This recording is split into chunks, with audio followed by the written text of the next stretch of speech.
unbelievable news reports began to pour in from wire services all around the world. The surreal stories told of women who were in the advanced throes of labor until their contractions mysteriously stopped. Immediately afterward, there would be absolutely no evidence of pregnancy in the patient. Indisputable blood tests then officially verified what ultrasound readings already had. The full-term expectant mothers had neither experienced miscarriage nor live birth, but were somehow childless. It was just one of the curious mysteries to come. Mounting fear set in across the globe. Blanket reassurances given by world authorities did little to ease the hysteria, because no one believed their dismissive explanations. There were too many occurrences of evaporating babies happening for them all to just be false pregnancies. As unimaginable as it might have been, soon, there were no births or pregnancies anywhere in the world.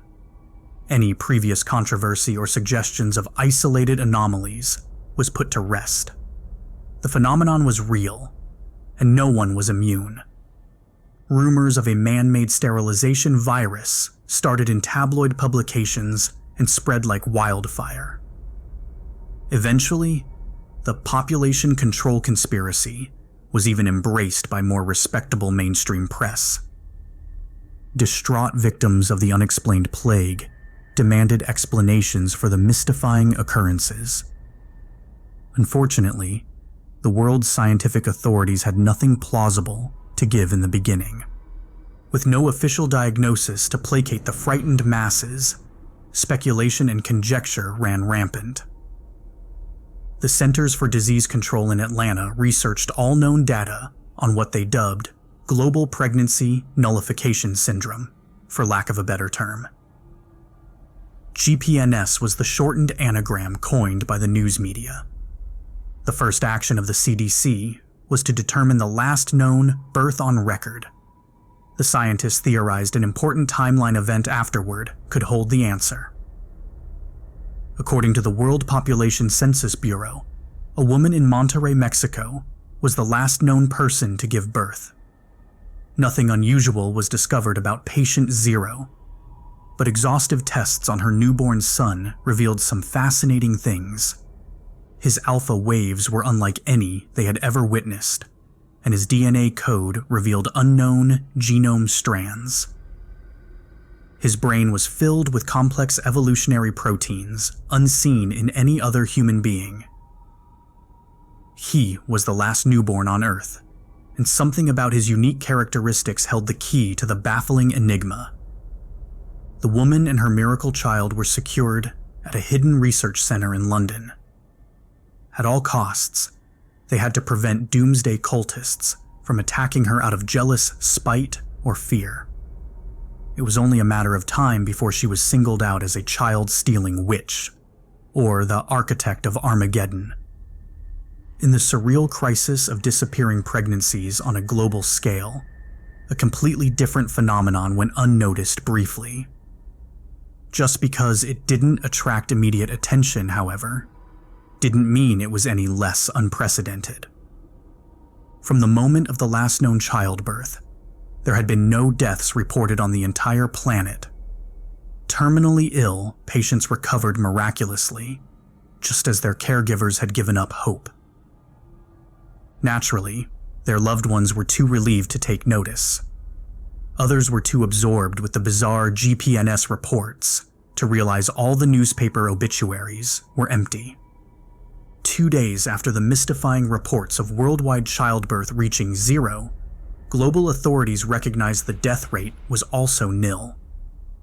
The world was in the process of experiencing something beyond the scope of all prior human experience. Suicidal individuals came forth and reported their attempts were met with failure.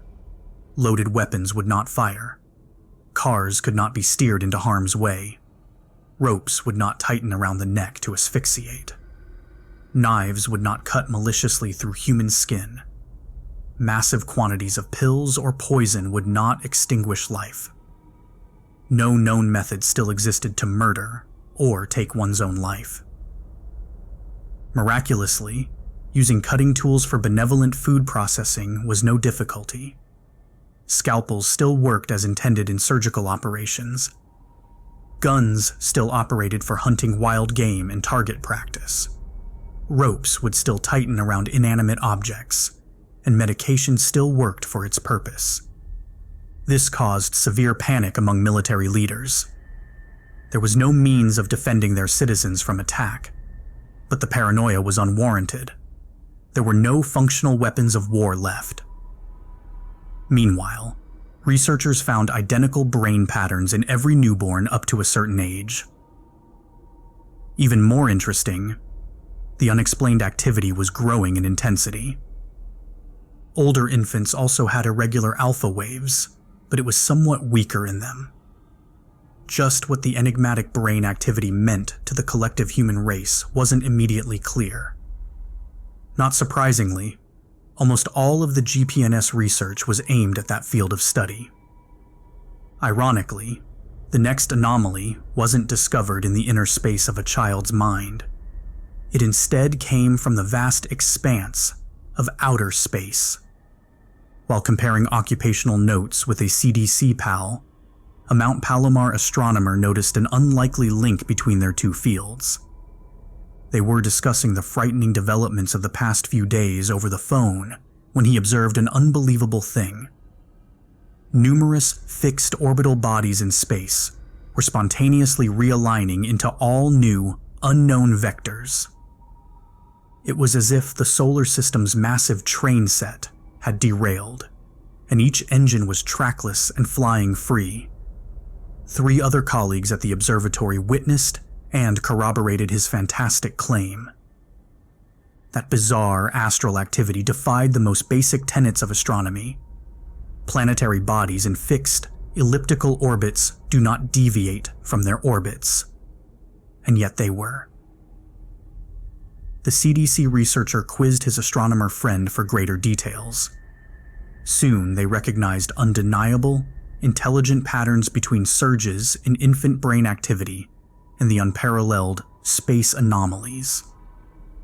When their alpha waves increased, so did the rate of astral realignment in the coldness of space, billions of miles away. Somehow, it was organized and synchronized by the subconscious minds of the world's youngest human beings. It was the unlikeliest of connections imaginable, yet they could not deny the 1,000,000-to-1 correlation. For the first time in recorded history, heavenly bodies scattered across the solar system were moving toward a mutual unknown destination. It was as if Copernicus was incorrect, and the Earth was actually the center of the universe. The astronomer called his contact at NASA to confirm the amazing new discovery with the authorities in charge. 10 minutes later, the President of the United States and other world leaders were informed via the web link shared by the researchers. It was a global effort to find the truth, whatever that might be. The scientific community agreed universally that the newborns were transmitting alpha waves into outer space. They also agreed that the purpose appeared to be bringing about the mystifying realignment of heavenly objects. That was officially embraced as the most likely scenario for each phenomenon. The scientific reason for the apocalyptic changes themselves was not known, however. Those beleaguered answers were to come shortly as the secrets were revealed, one by one. As public reports came of astronomical bodies adopting deliberate patterns of unknown purpose, the people finally accepted GPNS was not a man-made virus. The rapidly materializing cosmic formation in space was clearly beyond our existence or control. Whatever the cause for all of the unprecedented occurrences, we were just in it for the proverbial ride. A team of NASA engineers worked around the clock to analyze the very complex formation as it continued to take shape. Advanced supercomputers determined that the renegade planets were pointed toward an unmapped area of the galaxy. Meanwhile, the biologists researching GPNS discovered that all human DNA had recently mutated. Every person on Earth now possessed 28 DNA gene strands in each of their cells. Mankind had gone through a massive evolutionary metamorphosis overnight until they were no longer Homo sapiens. The population fearfully looked to scientists and clergymen for reassurances, but the sky held all the answers. Astronomers marveled as our moon stopped its eternal orbit and adopted an unfathomable, stationary position in the sky. Then Mercury and Pluto moved together and positioned themselves directly behind the moon in formation. Venus and Mars aligned themselves in the next row of interplanetary bodies of similar size, with Neptune and Uranus behind them in succession.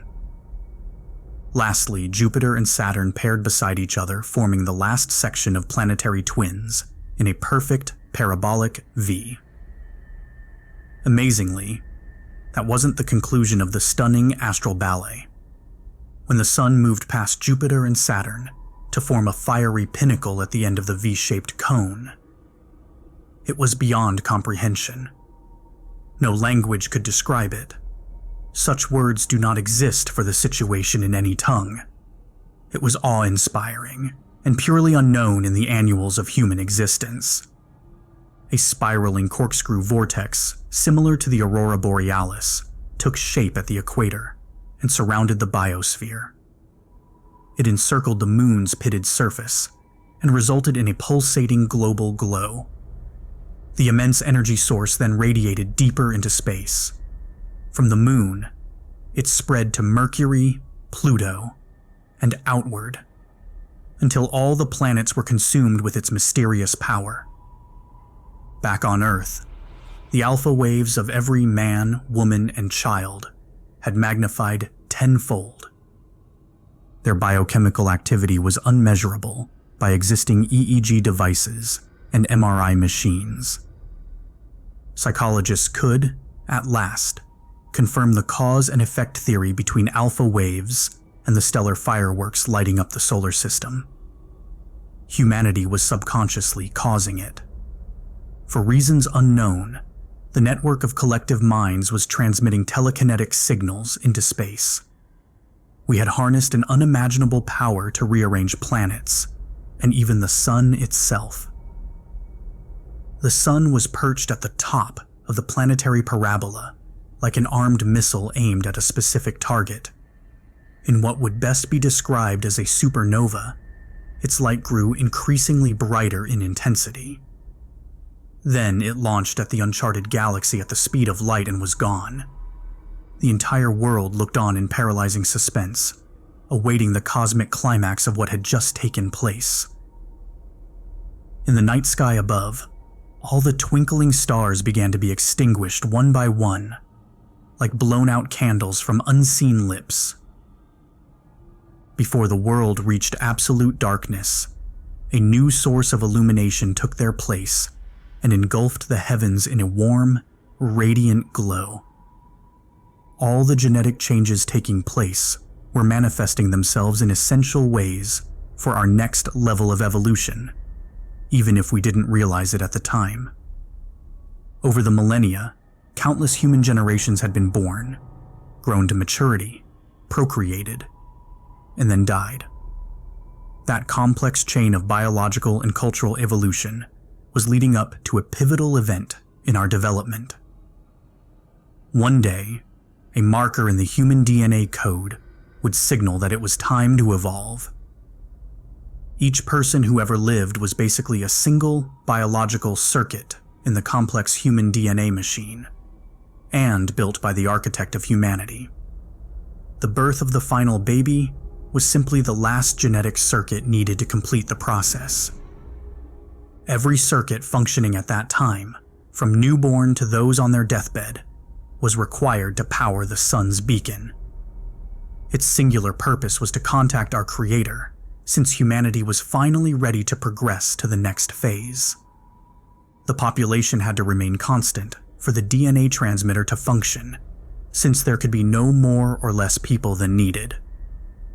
It had taken millions of years of life and death for the evolutionary conditions to be just right. The primitive need for sleep ceased after the radical metamorphosis. With 1/3 more consciousness, we have much more time to ponder the unfolding mysteries of the universe. Since war and bloodshed also became a thing of the past, we are able to appreciate the tranquility of eternal peace. Our level of cultural and scientific comprehension has also grown exponentially. The architect of life had created the stars simply to entertain us, like nightlights in the hallway. Our DNA code structure was designed so that we could contact him when we were ready for the next phase in our evolution.